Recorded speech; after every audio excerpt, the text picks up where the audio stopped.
Hello mga kabakyard, no? Good morning. Magpapakain tayo ngayon mga kabakyard ng saging sa aking mga alagang sisiw mga kabakyard. Yung saging na ginamit natin mga kabakyard ay saba, tapos hilaw.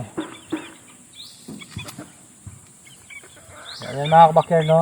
Lagyan lang natin mga kabakyard ng guhit-guhit para kainin nila. Wala tayong hinog na saging mga kabakyard. Pero ito naman mga kabakyard ay natural nila na kinakain ito. Pag sila ay nasa kanilang natural habitat. Yan. Lalagay lang natin dito mga kabakyard. So kung makikita nyo mga kabakyard, no? Yan, ang takaw nila mga kabakyard.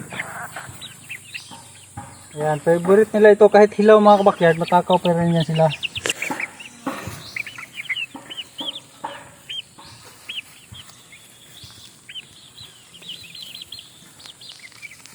So nangalahati na kagad mga kabakyard yung saging.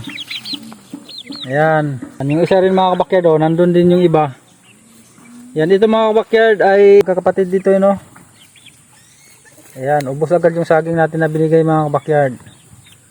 So ito po yung merienda nila mga kabakyard, no? Ayan. Bilis.